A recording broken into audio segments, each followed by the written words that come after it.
안녕하세요.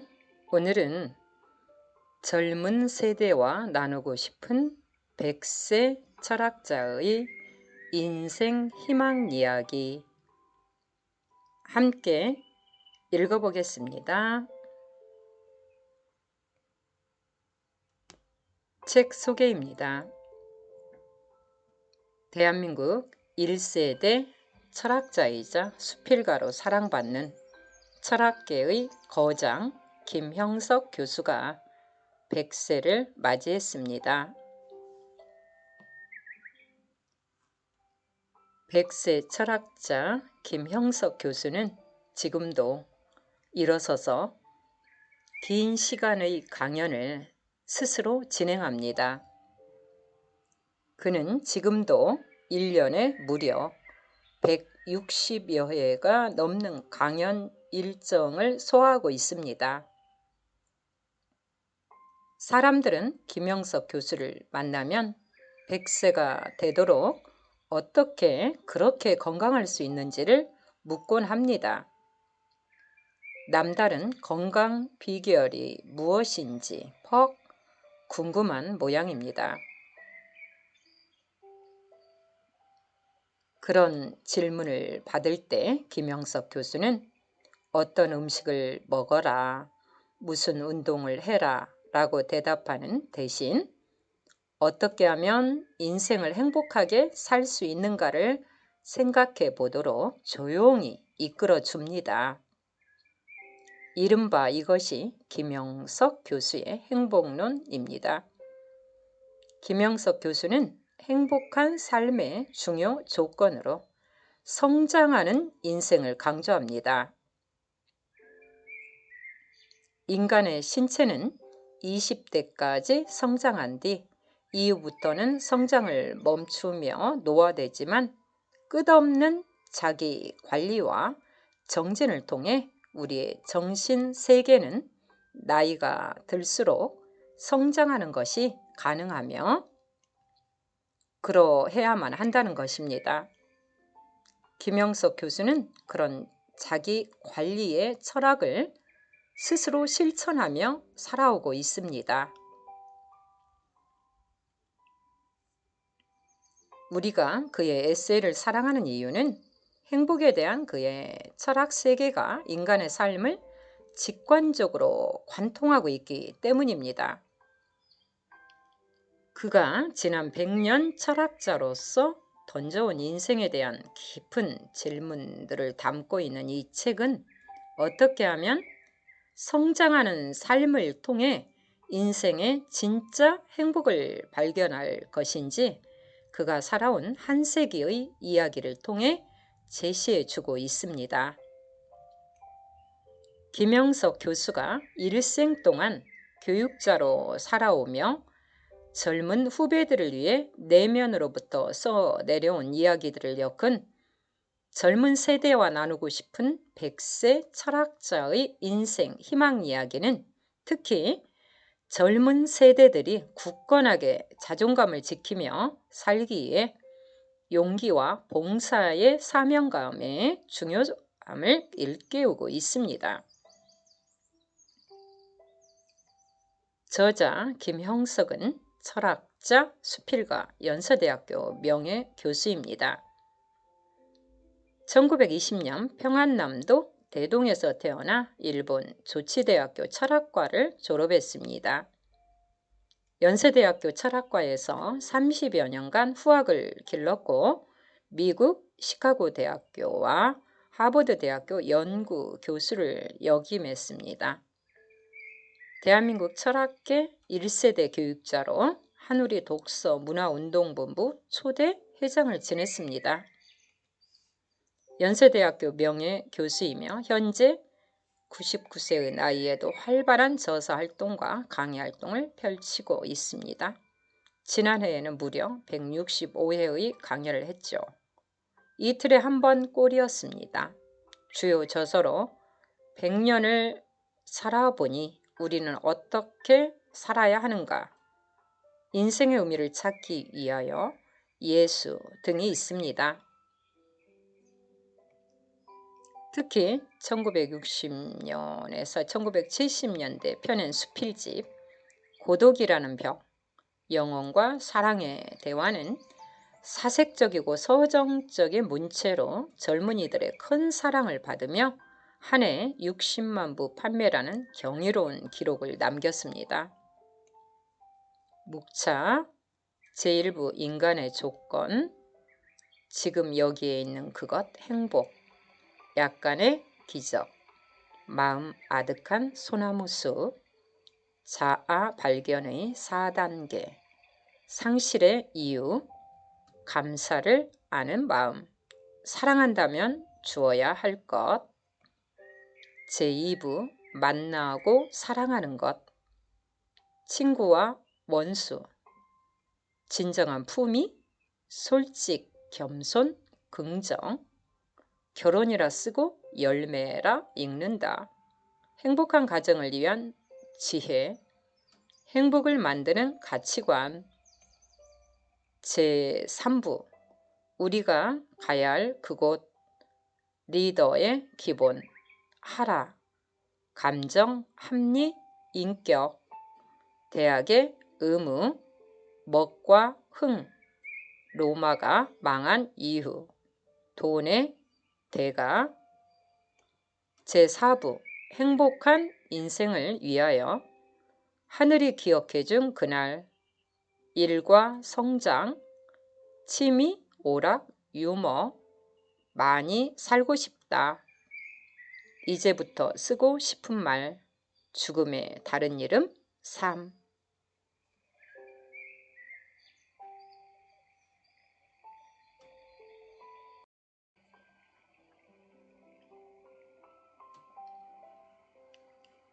책 속으로 함께 들어가 보시겠습니다. 작가의 말, 독자들에게 드리는 글. 나는 중고등 학생 때 삼촌의 사과나무 과수원 속에 산 적이 있다. 그 당시의 사과나무는 크게 자란 거목들이었다. 언제나 나무의 가지, 잎사귀, 꽃들을 보았고 가을이 되면 익어가는 열매를 살피곤 했다. 한 번은 삼촌이 작은 묘목을 심으면서 이 뿌리와 가냘픈 밑동의 생명 속에 저런 꽃들과 열매가 숨겨져 있다고 얘기했다. 긴 세월을 교육계에 몸담고 살아오면서 늦게 깨달은 바가 있다. 가장 소중한 교육은 인생의 뿌리와 밑동에 해당하는 시기라는 사실이다. 나 자신이 그렇게 자랐다. 중학교 때 동창이었던 윤동주는 시를 쓰는 것이 필생의 목적이었다. 그때는 병아리 시인이었던 그가 세상에 큰 울림을 남겼다. 작가 황순원도 그랬다. 세상을 떠날 때까지 작가로 살았다. H라는 1년 후배가 있었다. 그는 일찍부터 소아과 의사가 된다고 했다. 어려서 목숨을 잃는 어린애들을 많이 보았기 때문에 그 아까운 생명의 은인이 되고 싶었던 모양이다. 우리나라 소아과 의료계의 존경받는 선구자가 되었다. 지금도 나는 학생들에게 충고하는 때가 있다. 20대 전후가 되어서는 5, 60대가 되었을 때 내가 어떤 직업을 갖고 봉사하는 사람이 될지 자화상을 그려보라는 권고이다. 그 꿈이 있는 사람과 없는 사람의 차이는 성공과 실패에서는 물론 인생의 의미가 결정되는 것도 달라지기 때문이다. 대학생이 되거나 성인이 된다는 것은 목적이 있는 삶의 출발에서 시작된다. 무엇을 위해 어떻게 살아야 하는지 묻지 않는 사람은 자기 인생의 성공을 거둘 수가 없기 때문이다. 내가 오래전에 젊은 세대들을 위해 썼던 글은 그런 문제들을 취급한 내용이다. 목적이 희망이 되고 희망이 있었기에 용기를 갖추는 젊은이들을 키우고 싶었다. 최근에 많은 젊은이들은 우리에게도 장래가 약속되어 있는지를 묻는다. 희망은 주어지는 것이 아니다. 스스로가 만들어가야 한다. 옛날에 살았던 젊은이들은 더 어렵고 힘든 세월을 살았다. 그러면서도 오늘의 건설을 이루어 놓았다. 지금의 젊은 세대들은 아시아나 세계의 어떤 젊은이들보다도 장래가 뚜렷한 희망을 인정받고 있다. 용기와 봉사의 사명감만 있다면 보람 있는 장래는 주어져 있다고 믿는다. 여기에 도서출판 열림원에서 필자가 사랑하는 젊은이들과 나누었던 이야기들을 모아 다시 출판하고 싶다는 뜻을 전해왔다. 희망과 성공을 이어가고 있는 지금의 선배들을 회상하면서 그 요청을 받아들이기로 했다. 오늘의 젊은 독자들에게도 도움이 되었으면 감사하겠다. 2019년 초여름에 김형석. 1. 인간의 조건. 지금 여기에 있는 그것, 행복. 인생의 층층대를 걸어 올라가는 사람은 그 층계 하나하나에 인생의 뜻을 두면서 오르는 것이다. 그때그때의 의미와 감사를 모른다면 결국은 마지막 층계에 오른 즐거움밖에는 남을 바가 없지 않겠는가. 누구나 행복을 구한다. 그래서 행복이 목적인 것으로 착각하는 경우가 있다. 행복해지기 위해서 일을 한다는 생각은 할 수 있다. 그러나 행복이 먼 앞날에 있는 것은 아니다. 행복이 미래에만 있다면 인간은 행복해질 수가 없다. 미래는 아직 오지 않았고 우리는 현재에 살고 있기 때문이다. 그렇다고 행복이 과거에 있는 것은 더욱 아니다. 과거는 이미 사라져 없어졌기 때문에 과거에 행복도 있을 곳이 없다. 그러면 행복은 어디에 있는가? 행복이 머무르는 곳은 언제나 현재뿐이다. 지금 여기에 있는 행복이 행복이다. 그런데 현재라는 시간은 하나의 과정이며 흐름이다. 미래에서 현재를 거쳐 과거로 가는 것이 시간이라고 해도 현재는 지나가는 과정이며 시간이 과거로부터 현재를 거쳐 미래로 간다고 해도 현재는 지나가는 순간순간이다. 행복이 있다면 이러한 순간으로서의 현재에 있을 뿐이다. 오직 인간에게는 행복에의 기대와 욕망이 본래부터 있으며 그 행복에의 기대와 욕망을 미래로 예측했을 때 행복은 우리 앞에 있는 것으로 생각할 수 있다. 그러나 미래를 위해 현재를 공허하게 만들 수는 없으며 과거 때문에 현재를 잃는 어리석음을 범해서도 안 된다.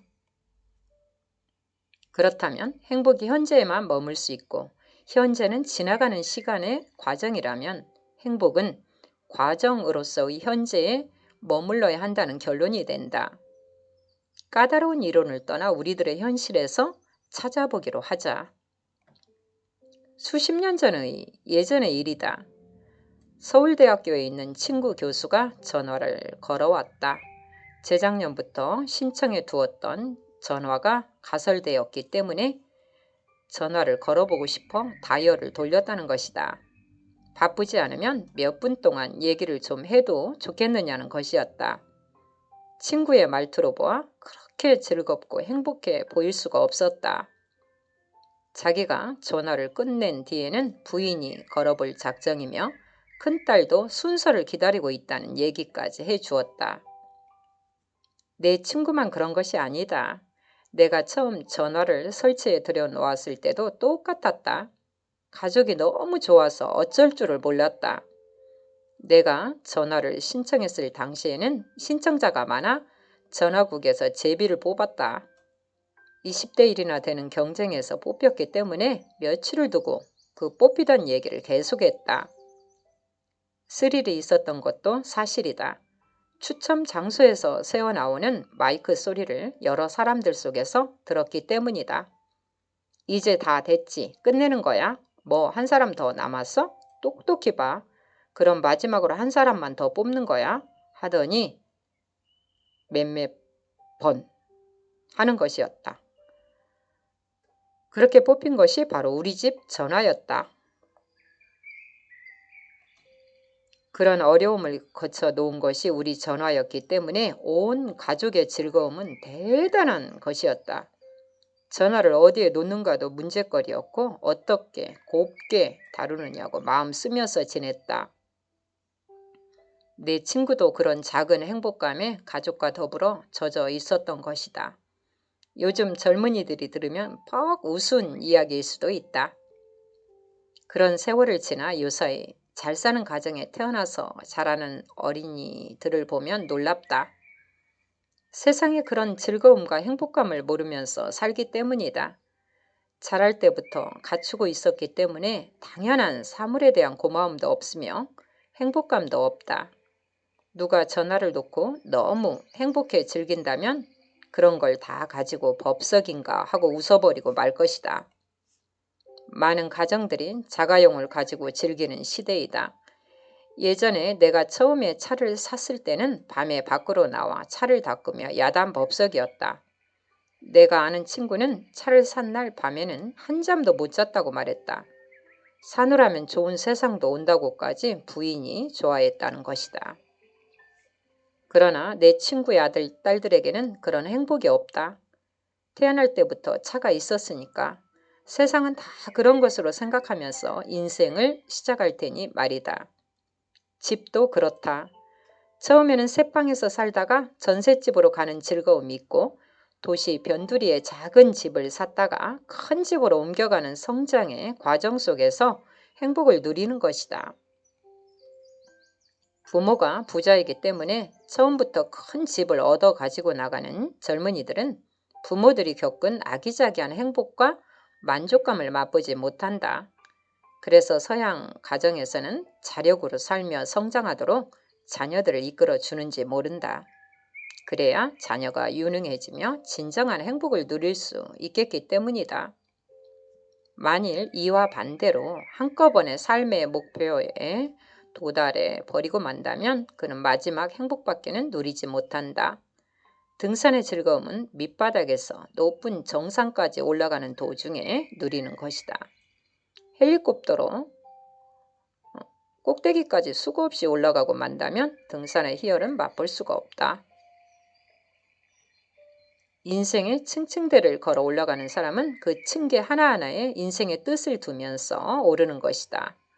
그때그때의 의미와 감사를 모른다면 결국은 마지막 층계에 오른 즐거움밖에는 남을 바가 없지 않겠는가? 그런데 여기 더 중요한 문제가 남는다.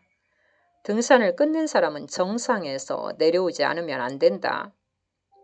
등산객은 더 올라갈 곳이 없기 때문에 내려오는 일이 괴롭거나 불행을 동반하지 않는다. 그러나 인생의 과정은 그렇지 않다.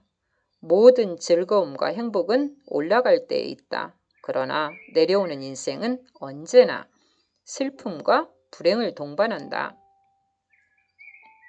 쓴 것이 끝나면 단 것이 온다는 말이 있다. 그것을 거꾸로 놓으면 단 것이 다한 뒤에는 쓴 것이 온다는 뜻이다. 더 올라갈 인생의 과정에 없는 사람은 불행을 겪어야 한다. 인생의 비극이 여기에 있다. 그래서 농사꾼의 아들은 아버지의 혜택을 받지 못했기 때문에 올라가는 것이 남아 있어도 부유층의 아들들은 부모의 은혜를 얻어 높이 올라가 있기 때문에 내려오는 과정이 있을 뿐이라는 이치가 성립할 수 있다. 부유한 사회의 청소년들보다는 가난한 국가의 젊은이들이 더 행복해질 수 있다는 이유가 여기에 있다. 인간은 올라가는 과정에서 즐거움과 행복을 누릴 수 있으나 퇴락하는 과정에서는 불행과 고통을 겪게 되어 있다. 그러므로 우리는 행복을 목적으로 삼고 저기 있는 행복을 향해 날아가는 것이라고 생각해서는 안 된다. 오히려 값 있는 성장을 계속할 수 있고 그 성장과 노력의 과정에 속에서 행복을 찾아 누려야 한다. 그래서 마음이 가난한 사람이 행복하며 옳은 일을 위해 애쓰는 사람이 행복하다고 예수는 가르쳤다. 마음이 가난한 사람은 언제나 같은 여건에서도 감사와 자족을 누릴 수 있으며 의를 위해 수고하는 사람은 그 수고가 성장과 발전의 과정이기 때문에 남이 모르는 행복을 누리게 된다. 그러면 부유한 사람은 부유해질 수 있는 가난한 사람보다 불행하며 높은 지위에 있는 사람은 높아질 가능성을 갖고 있는 낮은 이치의 사람보다 불행한가? 그럴 수 있다.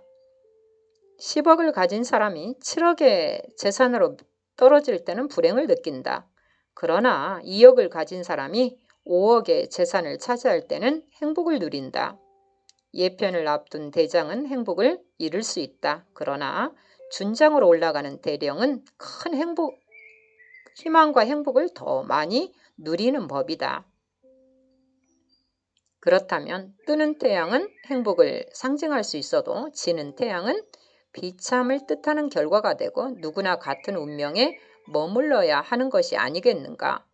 그것은 자연의 법칙이다. 그러나 인간은 반드시 그와 같은 자연의 질서에 따르는 것만은 아니다. 인간은 얼마든지 성장할 수 있으며 우리들의 삶이 다양하다는 사실을 알면 판단은 달라진다. 정치나 경제적 기여를 할 수 있는 사람이라면 개인의 재산보다는 그 사회적 업적에서 더 큰 행복을 얻는다. 문화나 정신적 영역에서 사회에 기여하는 사람은 재산이나 소유물에서 얻는 것 이상의 행복과 가치를 누릴 수 있다. 가난 속에서 무상의 행복을 누린 종교적 지도자들은 얼마든지 있었다. 이렇게 본다면 무엇을 소유하는가 보다는 어떻게 가치 있는 삶을 누리는가가 행복의 조건이 되며 무엇을 얻는가도 기여나 이웃과 사회에 무엇을 주는가가 더 높은 행복을 약속해 주기도 한다. 그러나 결론은 마찬가지다. 행복은 하루하루의 진실하고 값있는 삶의 내용으로 주어지는 것이지 욕망이나 환상으로 채워지는 것은 아니라는 생각이다. 욕심은 행복을 놓치게 만들어도 값있는 봉사는 불행을 느끼게 하지 않는다. 그러므로 우리는 오늘 내가 처해 있는 현실에서 더 귀하고 값있는 성장과 노력을 쌓아가야 하겠다. 그러한 삶의 과정 안에는 언제나 깊은 행복이 솟아오른다. 인격은 최고의 행복이라는 말이 있다. 인격은 계속해서 성장하며 다른 인격체인 이웃을 위해 사귐과 섬김을 갖도록 되어 있다. 만일 그러한 인격을 갖는 사람의 삶이 있다면 그는 그 인격적 삶에서 오는 행복을 계속 누릴 수 있을 것이다. 인격은 행복을 담는 그릇이 아니라 행복을 창조하는 주체이기 때문이다. 약간의 기적. 언제나 조절과 주의로 살아왔다. 그 덕택으로 하고 싶은 일도 남 못지않게 하고 있으며 별로 병석에 눕지는 않는 편이다. 나의 과거를 잘 아는 사람들은 모두가 오늘의 나의 건강과 삶을 가벼운 기적과 같이 생각하고 있다. 수십 년 전의 일이다. 우연히 그 앞을 지나가게 되었으므로 가는 길에 내렸다. 내과 병원을 개업한 친구를 만나지 못한 지도 벌써 3, 4개월이 지난 것 같았다. 중학교 동창일 뿐 아니라 마음으로도 언제나 각별히 다정한 친구 중에 하나이다. 야, 오래간만이군. 별일 없었어? 환자를 진천실로 안내해드리면서 던지는 친구의 첫 인사였다. 옆방에서 환자의 진찰이 끝난 모양이었다. 그동안 어떻게 지냈어? 간접으로 자주 얘기는 듣고 있지만 오늘은 환자가 있어서 온 건 아니지? 라고 덧붙여 왔다. 오랜만에 찾아온 내가 혹시 걱정거리를 안고 온 것이나 아닌지 궁금했던 모양이다. 한참 뒤 우리는 커피를 나누고 있었다. 내 친구는 연방 돋보기를 착용했다가 벗으면서 벌써 이렇게 늙었다니까. 안경을 벗고는 신문에 장 글자가 보이지를 않으니 어떡하지? 누구도 돋보기를 쓰나? 라면서 어깨를 가벼이 흔들었다. 오래전부터 가지고 있는 버릇 그대로다. 나는 글쎄,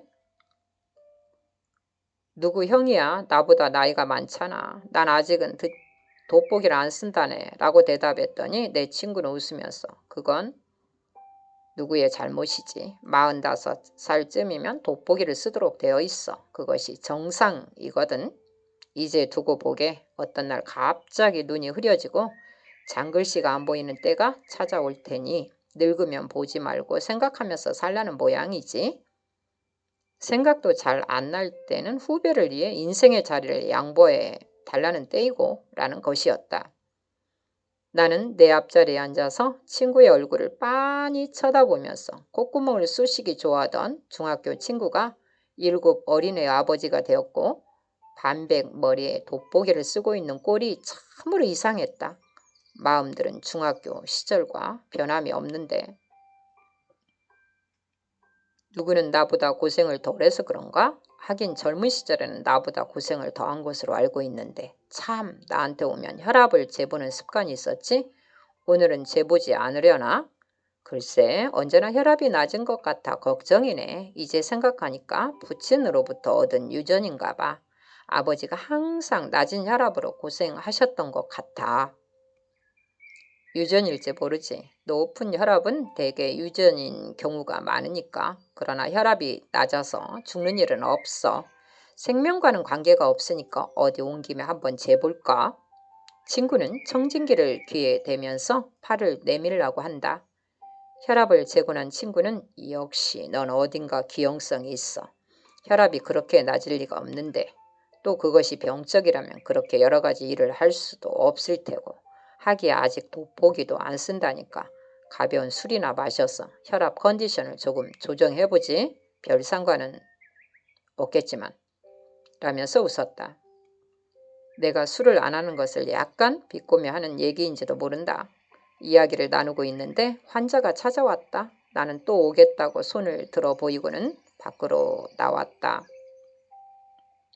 집까지 오면서 나는 어릴 때 일들을 기억해 되짚어 보았다. 언젠가는 눈을 알았다. 초등학교 가기도 전의 일이었다. 아버지는 내게 볕이 밝은 곳으로 나가면 안 된다고 타일렀지만 말을 듣지 않았다. 할 수 없이 부치는 나를 물건을 넣어두는 이 방 캄캄한 방에 잡아 넣었다. 저녁 때까지 있으라는 엄명이었다. 그렇게 지리하고 긴 하루를 살아본 일은 이전에도 지금까지도 없었던 것 같다. 어머니가 들어와 자리를 펴주었기 때문에 그대로 누워버렸다. 눕기만 하면 남들은 전혀 모르는 나만의 재미있는 일이 있었다. 두 눈을 가만히 감고 1, 2분만 지나면 내 눈앞이 가을 하늘과 같이 높아진다. 지금 생각하면 그것은 그때 나의 우주였던 것이다. 그러고 나서 그 공간 한쪽으로부터 반대쪽으로 수없이 많은 여러 가지 모양의 빛을 가진 것들이 줄을 지어 흘러가는 것이다. 그 흘러가는 모양이 꼭 별똥이 흐르는 것 같기 때문에 때로는 천천히 날아가는 모습으로 조정해 보기도 한다. 캄캄한 하늘에 노란빛의 점들이 무수히 많이 일정한 간격을 두고 흘러간다. 한참 바라보다가는 다른 것들이 보고 싶으면 두 눈 이를 약간 비빈다. 그러면 모든 것이 일시에 사라진다. 1, 2분을 기다리면 이번에는 다른 불꽃들이 나타난다. 옆으로 타원형에 가까운 불꽃들이 여러 줄로 행진을 해간다. 그러다가는 그 모양이 빛깔과 더불어 약간 바뀐다. 마치 소리 없는 새들이 흘러나는 것 같이 모든 시야를 덮어버린다. 이렇게 계속하기를 20분, 30분씩 되풀이한다. 그러다가 눈을 뜨면 아무것도 없어져 버리고 만다. 나의 우주와 신비로운 형상을 보여주던 공간은 그대로 캄캄한 현실의 방 안으로 되돌아온다. 아직도 시간은 한없이 남아있다. 이러한 유의는 얼마든지 계속할 수가 있다. 부친의 벌을 유쾌한 유의로 바꾸는 것이었다. 눈으로 보는 일이 실증이 난다. 그러면 다음은 귀로 듣는다. 아무 생각도 없이 속으로 깊이 귀를 기울이면 두 귀 속에서 앵앵 소리가 들려온다. 마치 들에 나가서 구경했던 추운 겨울에 울려오는 전선줄 소리와 비슷하다. 이 소리를 내가 원하는 내용으로 바꾸어 듣는 것이다. 혹은 슬픈 멜로디로 바꾸어 보기도 하고 때로는 나를 찾는 어떤 벗이나 유령이나 아가씨의 곡조로 변화시켜 듣기도 한다. 어떤 때는 그대로 우주에 가득 찬 하모니와 멜로디로 들려오는 경우도 있다. 얼마 후에는 끊겨버리고 만다. 그러나 내가 원하기만 한다면 언제라도 들을 수 있다.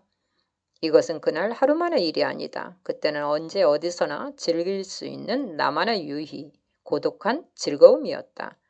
친구가 없는 여름날 오후 낮잠을 깨고 난 뒤에는 을에 몇십 분씩 즐기는 외로운 환상의 그림자들이었다. 몇 사람들에게 이런 얘기를 해보았지만 같은 경험을 했다는 사람은 별로 없었다. 오히려 저 친구 어려서부터 약간 돌았던 것이나 아닌가 하는 눈치를 보이기도 한다.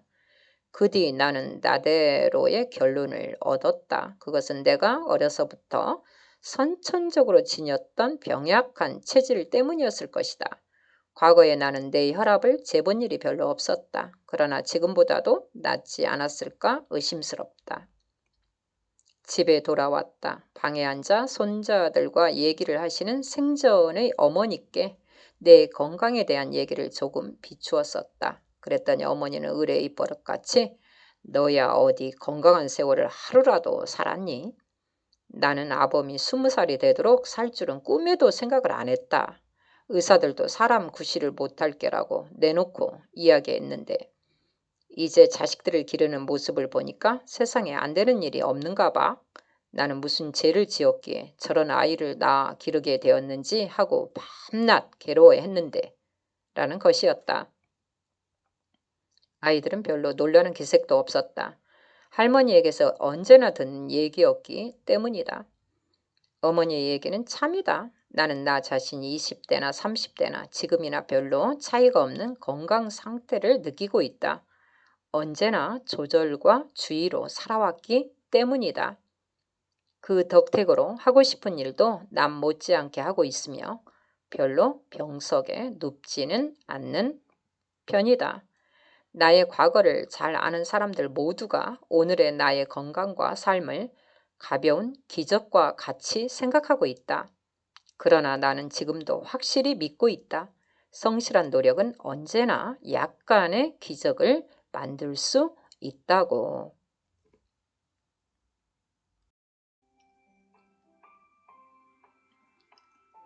인간은 올라가는 과정에서 즐거움과 행복을 누릴 수 있으나 퇴락하는 과정에서는 불행과 고통을 겪게 되어 있다. 그러므로 우리는 행복을 목적으로 삼고 저기 있는 행복을 향해 날아가는 것이라고 생각해서는 안 된다. 오히려 값있는 성장을 계속할 수 있고 그 성장과 노력의 과정의 속에서 행복을 찾아 누려야 한다. 20조 지금 여기에 있는 그것, 행복 중에서 내가 나 자신을 어느 정도 발견하고 있으며 또 그 때문에 얼마나 높고 보람있는 삶을 영위하고 있는가가 문제이다. 소크라테스는 너 자신을 알라고 수없이 되풀이했던 모양이다. 그러나 그의 뒤를 계승해 온 서구 사회의 지도자들도 소크라테스가 만족할 만큼 자신을 발견하고 살았다고는 생각되지 않는다. 아우구스티누스, 파스칼, 키에르케고르 같은 몇 사람들이 그 책임을 감당했을 뿐이다. 깊은 의미의 자아 발견이란 결코 용이한 일이 아니었던 것 같다. 그러나 우리들의 과제는 이런 철학적 문제를 위해서가 아니다. 어떻게 살며 무엇을 할 것인가에 대한 구체적이며 현실적인 문제까지도 포함시킨 자아 발견의 문제를 얘기하고 싶은 것이다. 자아 발견이란 이론이기보다 생활의 문제이며 원리나 법칙이기보다 행동과 실천의 조건이 되어야 한다. 37쪽 자발견의 4단계 중에서 법관이 된 뒤에도 삶에 문제는 있으며 은행원 역시 우리 삶의 어떤 문제를 해결하기 위하여 존재하는 것이다.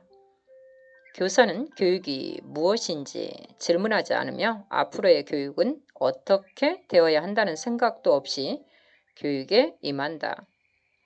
자, 이렇게 문제의식 없이 목적 달성된 결과는 어떻게 되겠는가? 지성인에게 가장 필요한 것은 문제를 찾고 지니는 데 있다. 문제의식을 지니지 못했다면 참다운 지성인이라 할 수 없다. 그리고 그가 어떤 사람인가 함은 그가 어떤 문제를 지니고 있는가로 결정된다. 53쪽 상실의 이유 중에서 그에게는 많은 원수는 있었으나 친구가 없었다. 그래서 그는 행복할 수가 없었다. 누군가가 히틀러를 가리켜 한 말이다.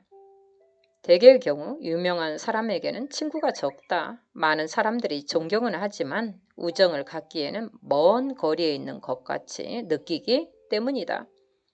자기 자신을 훌륭한 사람이라고 생각하는 이에게는 친구가 생기지 않는다. 69쪽 친구와 원수 중에서 철학자 아리스토텔레스는 최고의 행복은 인격이라고 정의 내렸다. 독일의 시인 괴테도 인격이 최고의 행복이라고 말했다. 행복은 주어지는 것이 아니라 우리의 인격적 삶이 만들어내는 것이라는 뜻이다. 부족한 인격에는 참다운 행복이 있을 수 없으며 행복은 인격적으로 주고받는 것이라는 뜻일 것이다. 우리는 쾌락 및 향락과 행복을 구별해야 한다. 같은 즐거움이라고 해도 그 내용과 질에서는 동일한 것이 아니기 때문이다.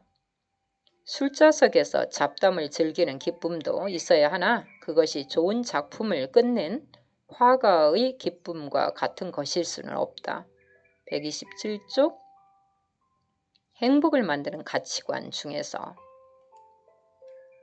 논어에 나타난 공자의 교훈을 한마디로 표현한다면 선하고 아름다운 인간관계라고 보아도 좋을 것이다. 그 인간관계의 핵심을 만들고 있는 것은 어짐이다. 이 선하고 아름다운 인간관계는 한 인간이 사회생활을 하는 모든 면에서 나타나야 한다. 2000년 전에는 인간 생활이 단조로웠기 때문에 그 가르침도 복잡하지 않았다. 그러나 농경사회를 벗어나고 산업사회를 거쳐 오늘에 이르러서는 인간관계에도 커다란 변화가 이루어졌다. 도시생활을 비롯한 세계적 인간교류가 매일같이 변화와 발전을 거듭하고 있다. 거기에 맞는 예절과 교양, 품위와 대인관계가 개발되어야 한다. 179쪽 로마가 망한 이유 중에서